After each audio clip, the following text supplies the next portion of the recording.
Bom dia, pessoal, vamos começar mais uma aula. Agora a gente vai ter duas aulas sobre uma nova etapa da matéria, que é estudo de capacitores, tá? E para isso a gente precisa lembrar algumas coisinhas de circuitos elétricos, algumas coisinhas de eletrostática, porque elas se misturam. Então hoje a gente vai ver o que é o conceito de capacitor, o que é o conceito de capacitância. Na semana que vem a gente vai fazer a associação desses capacitores, tá?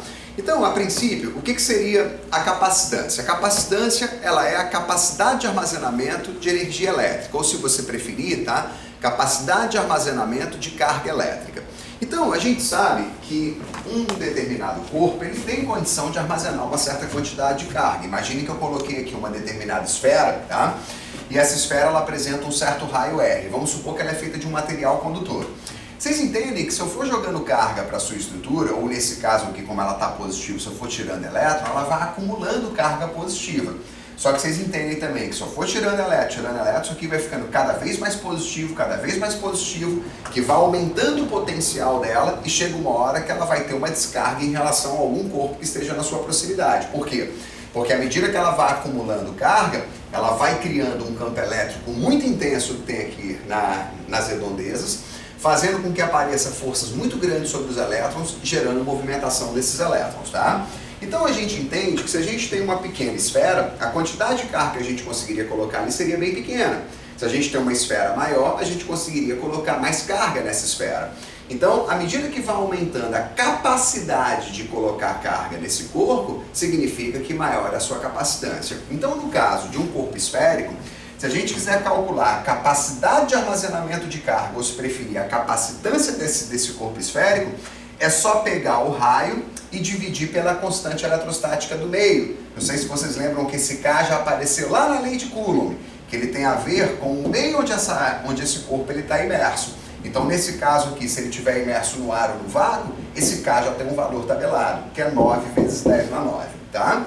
Aí você fala assim, professor, mas então, tá? A gente está estudando o que nesse momento inicial? Primeiro, o que seria o conceito de capacitância, ou se preferir, capacidade, que seria a capacidade de armazenar carga na sua estrutura. E no caso do corpo esférico, quanto maior for o raio, maior vai ser a sua capacidade de armazenamento. Agora, isso é só uma pincelada para a gente iniciar o processo. Porque o nosso foco não é estudar necessariamente, tá? A capacidade de armazenamento, é estudar um componente elétrico que ele é chamado de capacitor. Aí você fala assim, mas professor, o que seria necessariamente um capacitor? O capacitor é um acumulador de energia. Então você sabe que uma esfera, você colocando carga elétrica nela, ela acumula energia elétrica. Só que existem sistemas que são mais eficazes para você conseguir armazenar carga, tá? E o que a gente estuda aqui, ou que é mais difundido aí no mercado, são os capacitores de placas planas e paralelas. Então, o que a gente tem aqui? Vamos imaginar que eu coloquei duas placas condutoras, tá? E essas duas placas condutoras, elas estão neutras inicialmente, mas não estão tocando uma na outra. Elas estão afastadas uma certa distância. Vamos supor que eu peguei essas duas placas condutoras e liguei numa fonte de tensão que apresenta aqui uma determinada diferença de potencial, que poderia ser uma pilha, poderia ser uma bateria, poderia ser qualquer coisa desse tipo. Vamos imaginar que aqui nós tenhamos 12 volts de diferença de potencial. Só que vocês entendem que aqui em cima existe uma chavezinha que ela está aberta, tá? O que esse capacitor ele vai fazer? Quando eu represento ele em perspectiva em 3 dimensões, é essa visão que vocês têm. Quando eu for representar ela em circuitos elétricos, que vai ser em 2 dimensões, a gente vai colocar só um tracinho em cima e um tracinho embaixo para representar a placa de cima e a placa de baixo, tá? A questão é a seguinte, pessoal, o que um capacitor ele tem de tão diferente em relação a uma bateria? Porque você pode estar pensando assim, pô, mas capacitor não é acumulador de energia? Então, mas uma bateria acumula energia. Aí é que dá. A bateria, ela acumula que tipo de energia? Acumula energia química, tá? E quando ela acumula energia química, já devem ter percebido que toda bateria, por mais que a gente tenha tecnologia no mercado, ela demora um bom tempo para poder se carregar e também demora um bom tempo para poder descarregar. Quando eu falo um bom tempo, tá? Pelo menos alguns minutos, para você conseguir carregar uma bateria completamente ou para poder descarregar essa bateria completamente. Por quê? Porque esse armazenamento de energia química ou desarmazenamento de energia química, porque lembra, quando você carrega uma bateria, você está fornecendo energia elétrica para ser transformada em energia química ali dentro. E quando essa bateria ela vai alimentar algum equipamento, seja o celular, seja algum controle remoto, alguma coisa desse tipo, ela vai reconverter essa energia química em energia elétrica. E esse processo, pelo que a gente conhece hoje, com a tecnologia que a gente tem, é um processo relativamente lento.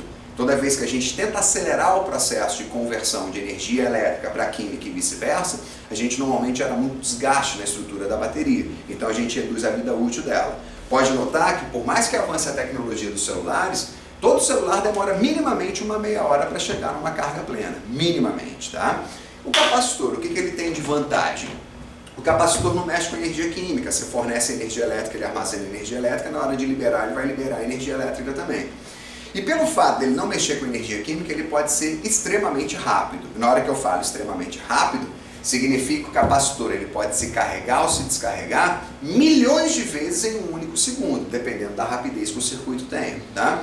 Você fala, nossa, professor, então o capacitor ele é muito vantajoso, né?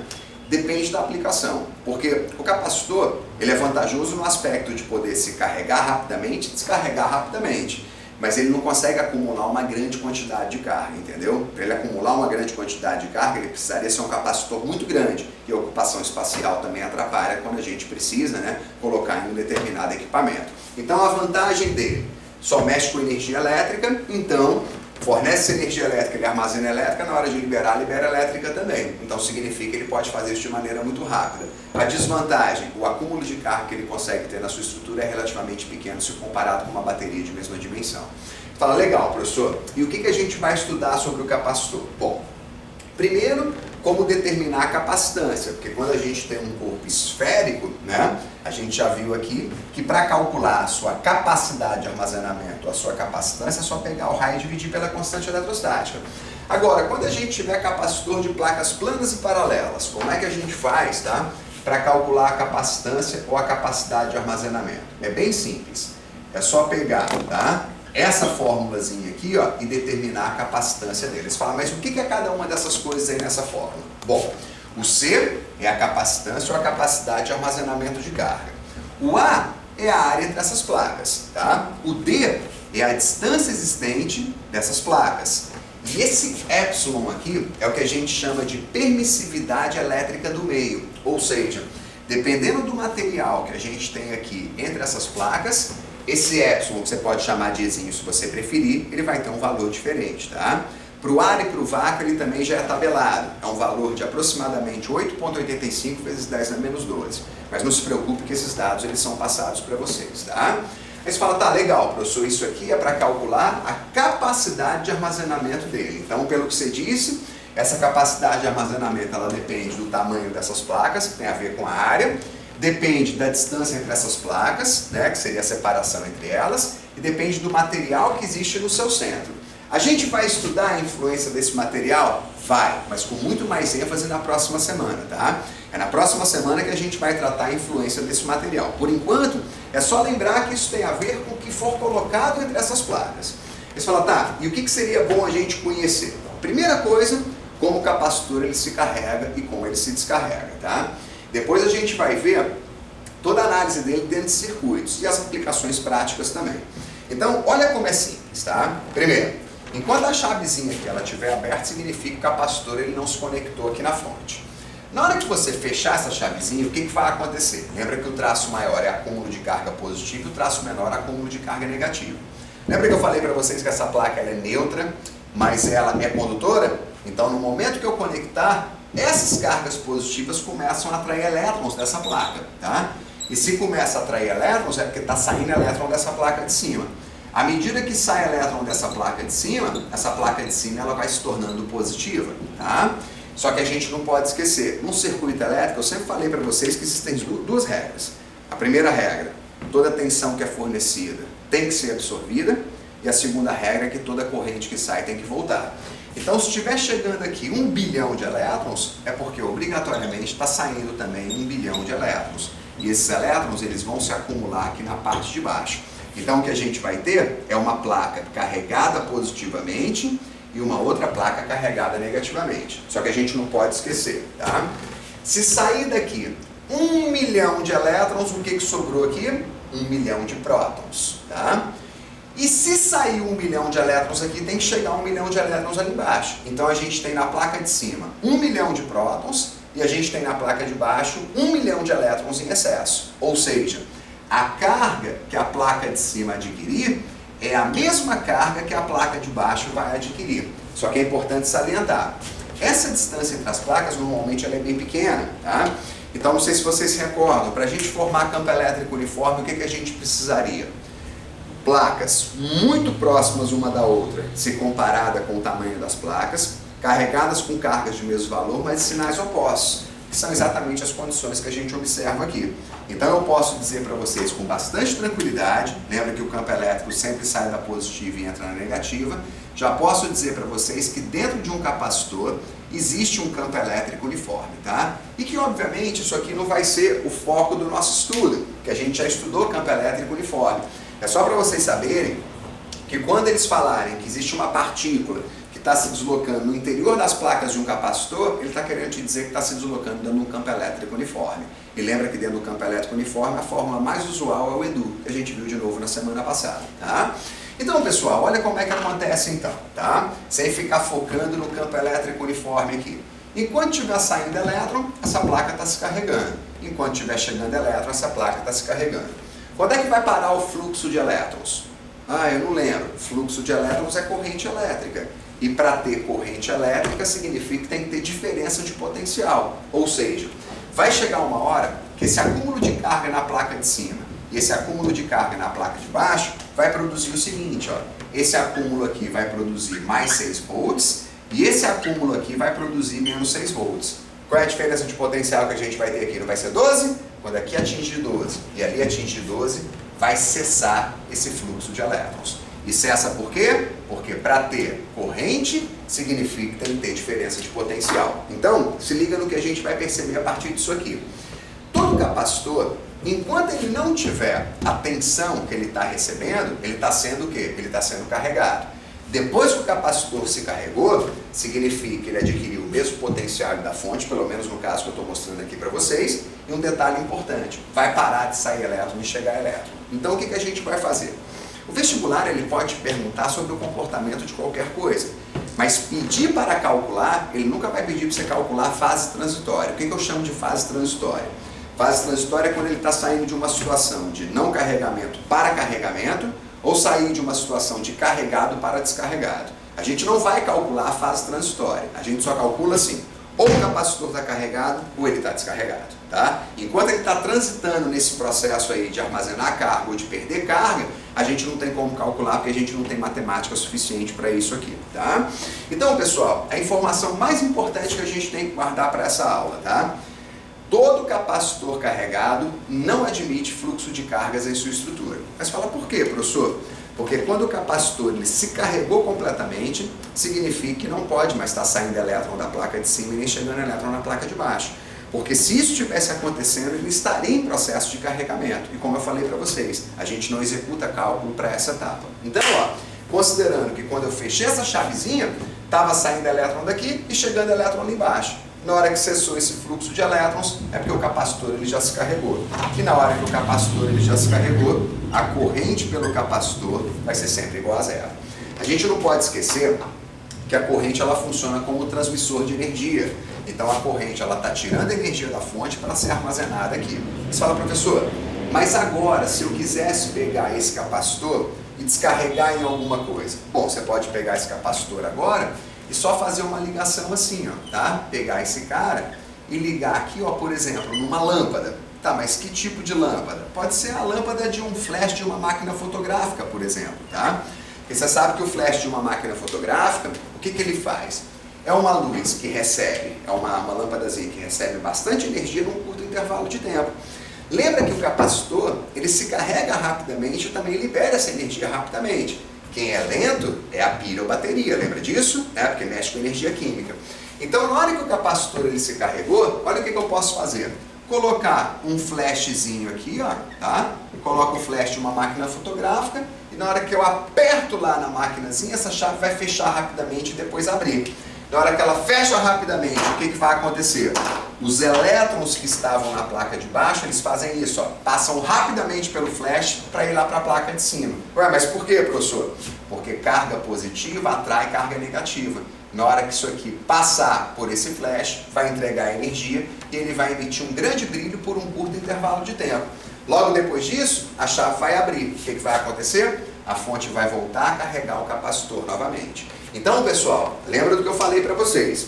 Como o capacitor ele não precisa de um bom tempo, um tempo considerável para se carregar, porque ele é muito rápido na carga e na descarga, a fonte vai ficar carregando ele durante alguns segundos, porque a fonte é lenta e não porque ele é lento. E na hora que você ligar ele um flashzinho, esse capacitor ele vai descarregar praticamente instantaneamente. Aí você fala assim, mas professor, a energia que a fonte fornecer para o capacitor não é a energia que o capacitor vai fornecer para o flash? Teoricamente, se a gente não considerar nenhuma perda, vai ser. Se a fonte fornecer 100 joules para o capacitor vai ter que liberar 100 joules ali para o flash. Tá, mas então se é a mesma energia, o brilho deveria ser o mesmo. Não. Lembra que o brilho de uma lâmpada está associado à sua potência. Então vamos pensar assim, só para vocês entenderem, tá? Imagine que a energia que vai ser entregue para o capacitor é de 100 joules, tá? Mas vamos supor que demorou 4 segundos, olha lá, para que a fonte carregasse o capacitor. Então eu quero saber qual é a fonte, qual é a potência que foi fornecida. Lembra que potência é energia dividido pelo tempo. Então 100 dividido por 4, a potência que foi fornecida foi de 25 watts, que não é tanta potência assim. Mas vamos imaginar agora que na hora que você carregou o capacitor e esse capacitor ele vai liberar essa energia para o flash, vamos imaginar que o tempo que ele demorou para liberar isso foi um tempo de 0,1 segundo. Você sabe que isso é rápido, o capacitor é rápido, é a fonte que é lenta. Então a potência que vai ser liberada vai ser a energia, continua sendo 100, só que o tempo de liberação foi 0,1. Olha a potência que foi liberada, olha que interessante. Embora você tenha a mesma quantidade de energia sendo fornecida para a fonte ao capacitor e o capacitor fornecendo para o flash, os tempos que isso aconteceram foram diferentes. Então a potência fornecida pela fonte ao capacitor foi de 25 watts, mas a potência fornecida pelo capacitor ao flash foi de 1000 watts, o que é um ganho fantástico. É lógico que o tempo ele é mais reduzido, mas aumentar a potência significa ter grande intensidade de brilho por um curto intervalo de tempo. Então, esse seria na verdade o princípio de funcionamento do que a gente vai estudar. A vastidão, tá? De utilização do capacitor, tá? É absurdamente grande. Só que aqui no segundo grau a gente só aborda poucos aspectos do que ele pode fazer. Então, a princípio ele vai servir para isso, para acumular energia e liberar essa energia de maneira rápida para poder aumentar a potência do sistema. Então agora, pessoal, o que eu vou propor aqui para vocês, tá? Primeiro, como é que seria visto isso aqui na realidade? Vamos imaginar que ao invés de eu colocar ar aqui entre as placas, vamos imaginar que eu coloquei um feltrozinho. Como assim, professor, um feltro? Um feltro como se fosse um TNT, não sei se vocês sabem, um paninho sintético, tá? Que é material isolante. E coloco aqui. Então olha o que eu fiz. Peguei uma das placas, olha como é que tá uma das placas aqui. Depois peguei a outra placa, então olha o que eu estou querendo fazer. Essa aqui é a placa de cima e essa aqui é a placa de baixo, tá? A placa de cima e a placa de baixo. Coloquei um feltrozinho aqui, ó, tá? Esse feltro é um material isolante. E agora, se eu pegar esse feltrozinho que está aqui e dobrar essa placa, tá? Dobrar essa placa aqui com esse feltrozinho como se fosse um rocambole, para a gente enrolar isso aqui, a gente vai chegar na confecção do capacitor que a gente encontra no mercado. Olha só, deixa eu apagar a luz aqui para vocês conseguirem observar de maneira mais interessante. Olha só. O capacitor que é colocado aí no mercado, ele é construído desse jeito. Ele tem normalmente um formato cilíndrico. Vocês estão vendo um tracinho aqui de carga negativa, que é para mostrar onde está o polo negativo e aqui está o polo positivo. E ele é vendido desse jeito, como se fosse um cilindrozinho, tá? Agora, o que ele tem por dentro? Olha o que eu falei para vocês. É como se fosse um material isolante, tá? Uma placa, um material isolante, tá? Uma placa, ok? E aí você deixa esses caras completamente isolados e enrola essas placas que a gente viu lá de maneira plana na forma de um rocambole. E vai lá, encapsula isso aqui e fica com esse formato. Então, quando vocês olharem esses capacitores, que eles são conhecidos como capacitor eletrolítico, porque aqui dentro tem uma certa quantidade de óleo também, ele não é muito diferente do que a gente estudou do capacitor de placas planas. O capacitor de placas planas é isso aqui, eu coloco material isolante aqui, coloco material isolante embaixo e coloco material isolante aqui nessa outra placa. Enrolo como se fosse um rocambole e encapsulo do jeito que está sendo mostrado aqui. Só para vocês fazerem uma boa associação que a gente tem no cotidiano, tá? Agora, pessoal, o que eu preciso? Mostrar como é que vai ser o comportamento dele dentro do vestibular. O que vão pedir pra gente? Então, como eu relatei ali para vocês, tá? Para calcular a capacitância de um capacitor de placas planas e paralelas, é essa formulazinha que a gente vai estudar. Se ele te perguntar qual é a carga armazenada no capacitor, é essa fórmula aqui que vocês vão utilizar. A capacitância multiplicada pela diferença de potencial. E se ele te perguntar qual é a energia armazenada no capacitor, a energia vai ser calculada com a carga vezes a diferença de potencial dividido por 2. Então, se ele perguntar assim, professor, o que é mais importante para o vestibular? Não tenha dúvida que essa segunda fórmula aqui, tá? Essa fórmula aqui a gente vai ter que utilizar quase que o tempo todo quando a gente for resolver circuitos de capacitor. Depois, a energia, tá? É o segundo que mais predomina lá no vestibular. E essa formulazinha aqui, ela já tem uma utilização mais restrita, tá? Ela é pouco utilizada. Fala, tá, professor, então agora como é que a gente vai ver isso no vestibular? Então vamos lá. Eu falei para vocês que nesse momento a gente iria retomar, tá, algumas características de circuito. E é muito importante que vocês não esqueçam que a informação mais, tá, relevante dessa aula é aquela que fala, que diz que todo capacitor carregado não admite fluxo de cargas na sua estrutura. Então eu vou mostrar 2 exemplos para vocês aqui, tá? Um primeiro exemplo, vamos colocar desse jeito, ó. Eu tenho uma fonte aqui, tá? Essa fonte de tensão, vamos supor que é uma fonte que apresenta ali 8 volts. Eu vou ter aqui, ó, um resistor. Esse resistor, vamos pensar que ele tem 3 ohms. Vamos colocar aqui, ó, um capacitor. E esse capacitor ele vai ter aqui uma certa capacitância. Eu vou deixar aqui uma chavezinha, tá? E essa capacitância, vamos supor que é uma capacitância de 4 microfarad.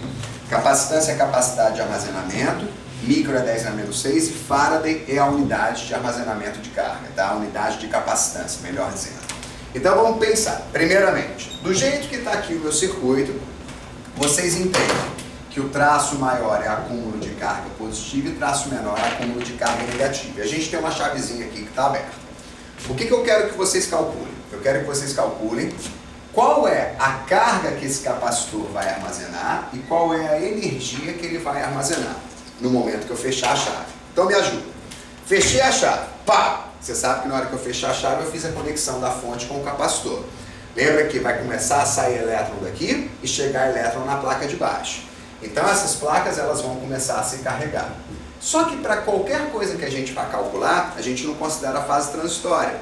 Então o que eu falei para vocês? Que na hora que ligar esse capacitor ele vai estar carregado, tá? Ele vai se carregar. Só que como a gente não estuda a fase transitória, a gente vai considerar assim, fechei a chave, o capacitor já se carregou. E se ele já se carregou, qual é o fluxo de carga que passa pela sua estrutura? É 0, porque todo capacitor carregado não admite fluxo de cargas na sua estrutura. Então a gente não pode esquecer que existia elétron saindo daqui e chegando ali, existia elétron saindo daqui e chegando ali, na fase de carregamento. Depois que ele se carregou, a corrente no capacitor tem que ser sempre igual a 0, porque também, se fosse diferente de 0, ele estaria em processo de carregamento ainda. Aí eu te pergunto, toda a tensão que é fornecida não tem que ser absorvida? Tem, né? Então eu te pergunto, esses 8 volts podem ser divididos para esses 2 caras, tá? Mas como não tem corrente, lembra que a tensão de um resistor é o quê? É U igual a RI. Então, se não tem corrente, não tem tensão. Opa! Então, o único cara que pode absorver os 8 volts é o capacitor, tá? Quando o capacitor absorver esses 8 volts, como é que a gente vai determinar qual é a carga dele? Ficou fácil. Olha que eu coloquei ali, a carga não é a capacitância multiplicada pela diferença de potencial? A capacitância está aqui, é 4 micro. E a diferença de potencial é 8. Na hora que vocês calcularem isso aqui, isso vai dar 32 microcoulomb de carga. Acabou, já determinamos qual é a carga. Ah, mas você quer que determine a energia. Mas isso eu nem vou fazer, porque é só jogar aqui, ó, dentro da fórmula. Você calculou a carga que é 32, você sabe que a diferença de potencial é 8, divide por 2, já tem o valor da energia elétrica que está armazenada na estrutura. Então, esse é o primeiro tipo de exercício que pode aparecer para vocês no vestibular, tá?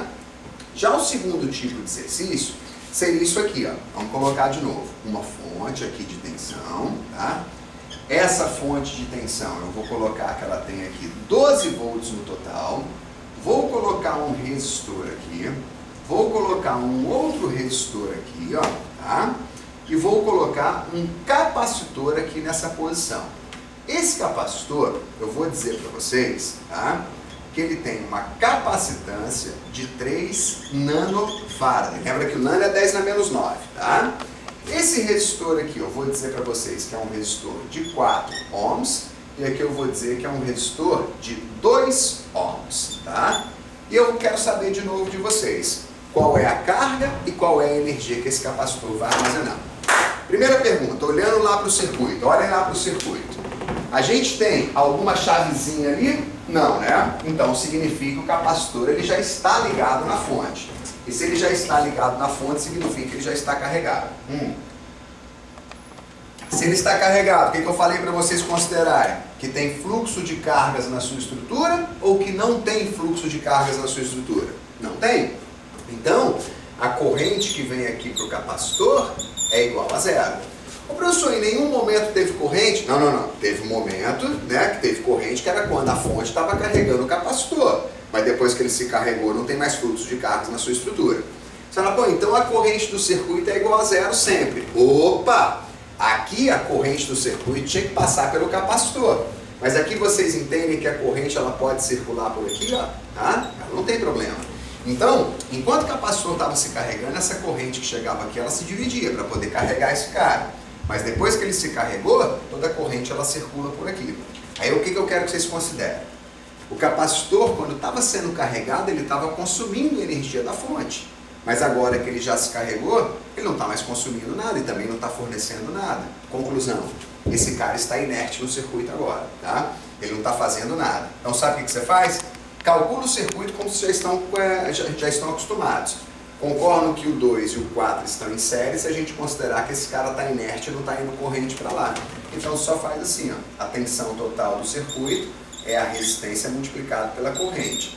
A tensão é 12, 2 com 4 em série você soma, vai dar 6. Eu já descobri então quanto é que vale essa corrente. Essa corrente vale 2 amperes. Mas se a corrente é 2 amperes, quantos volts a gente vai ter aqui? 2 vezes 2, aqui tem 4 volts, e 2 vezes 4 aqui tem 8 volts. Vamos de novo.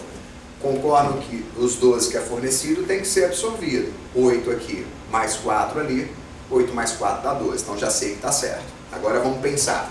Esse cara não está em paralelo com esse? Tá, não tá? E o que é sempre igual no paralelo? É a tensão. Então aqui tem 8 volts. Ué, professor, mas você falou que esse cara não estava consumindo nada? Não, mas ele não está consumindo. Mas quando ele armazenou energia, concordo que ele acumulou carga positiva em cima e carga positiva e carga negativa embaixo. Então existe uma diferença de potencial.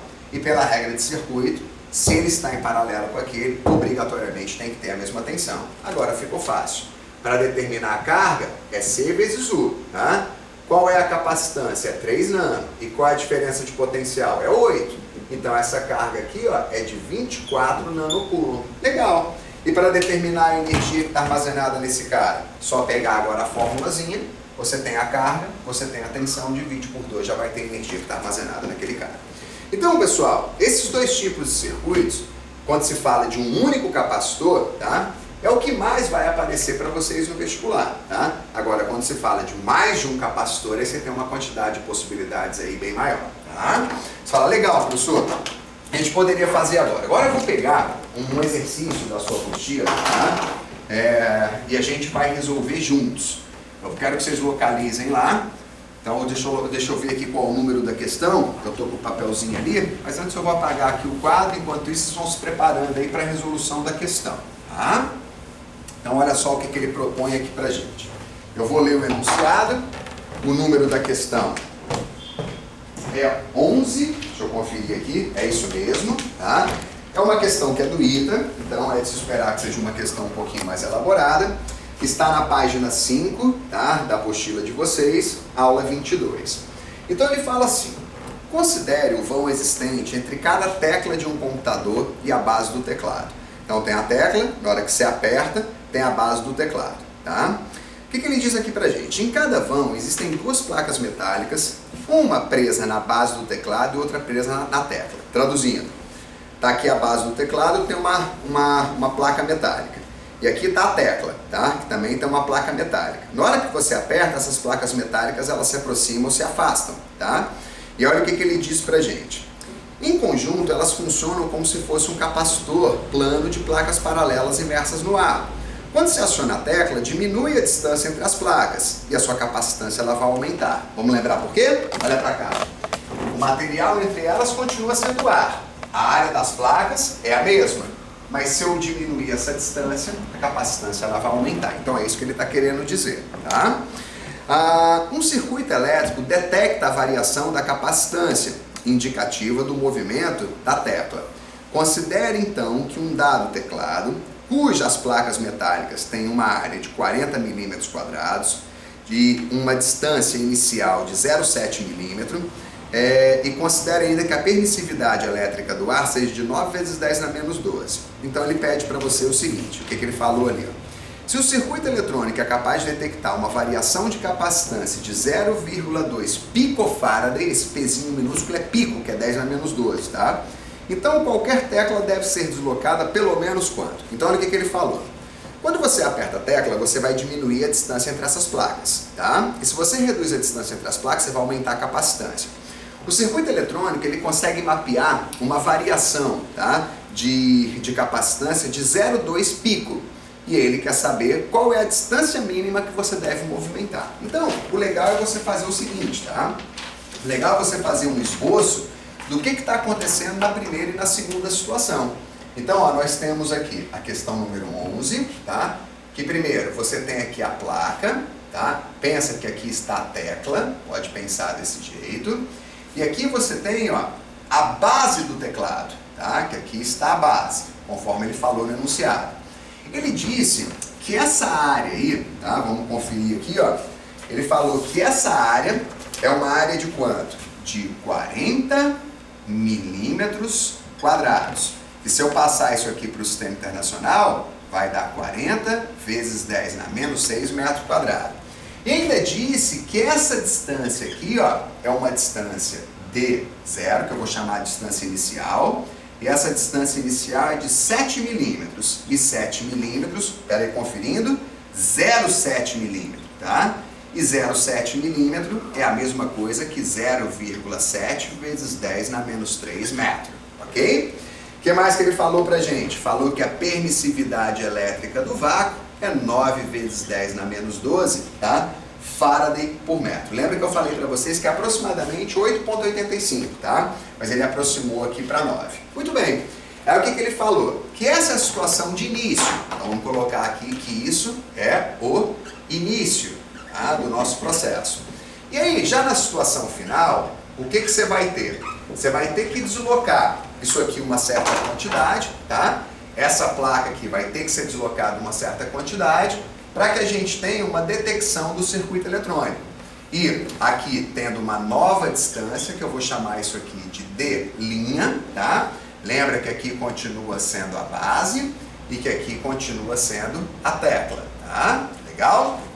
Então olha o que a gente tem. A gente vai ter essa distância. Ele quer saber o quanto a gente tem que movimentar. Opa, então o que ele está querendo saber é isso aqui, gente, ó, tem que ficar atento. Porque o D é a distância existente entre as placas. Então, se aqui você tem 0,7 milímetro, ele quer saber o quanto você vai movimentar aqui, ó, tá?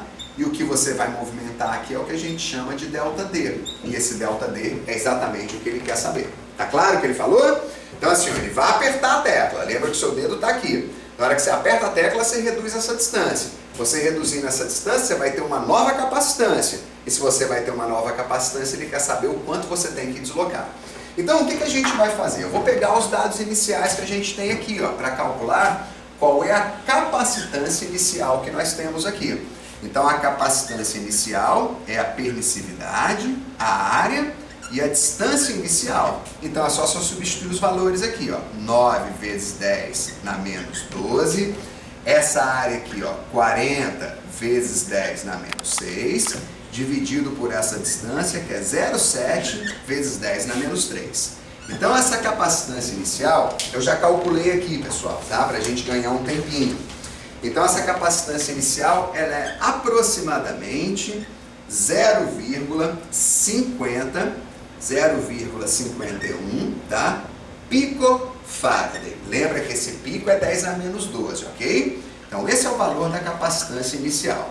Agora eu te pergunto, a detecção do circuito eletrônico, a detecção, tá? Ela consegue ver a partir de quanto? Ele falou no enunciado que o circuito eletrônico consegue detectar uma variação de 0,2 pico. Deixa eu te perguntar, quando você está apertando a tecla, você não está diminuindo a distância? E se você diminuir a distância, você aumenta a capacitância. Então, se o circuito eletrônico ele consegue detectar uma variação de 0,2, quando a gente apertar o mínimo necessário, essa capacitância ela vai passar a ser quanto? Ah, professor, eu não sei. Vamos lá. Quando a gente reduz a distância, não aumenta a capacitância? E se ele falou que consegue detectar uma variação de 0,2, então se inicialmente tem 0,51, no fim a gente vai ter aproximadamente 0,71 picofarad. Fala, não, eu não estou entendendo. Tá, olha só, presta atenção. Na hora que a gente reduz a distância, não tem que aumentar a capacitância? Tem. O circuito eletrônico que faz a leitura dessa capacitância não consegue detectar uma variação de 0,2, só que essa variação de 0,2 é para mais, porque você está reduzindo a distância. Então se aqui era 0,51, se eu somar 0,2 vai ser 0,71. Agora ficou fácil? Olha o que a gente faz agora. Ó. A capacitância final é a permeabilidade, permissividade elétrica do meio, e aqui a distância final. Não esqueça que eu chamei isso aqui de distância final. Então a gente vai colocar 0,71 vezes 10 na menos 12, aqui vai ser 9 vezes 10 na menos 12, aqui vai ser 40 vezes 10 na menos 6, e aqui a nova distância. Quando vocês calcularem essa nova distância aqui, o que vocês vão perceber é que essa nova distância ela é de 0,5 milímetro. Opa, então agora me ajuda, tá? Qual era a distância inicial entre as placas? Não era 0,7, que ele colocou aqui pra gente? E agora, qual é a distância final? É 0,5. Então, qual é a diferença de distância, ou se preferir? Quanto que essa tecla tem que se movimentar? Bom, essa tecla tem que se movimentar, a diferença entre esses dois caras, que vai ser de 0,2 milímetro, tá? Então, se vocês olharem agora nas alternativas, vocês vão ver que a alternativa B é o que fecha exatamente com isso aí. Beleza, galera? Então, ó, não deixem de se dedicar bastante nessa aula, tá? Porque na próxima semana a gente vai estudar associação de capacitores.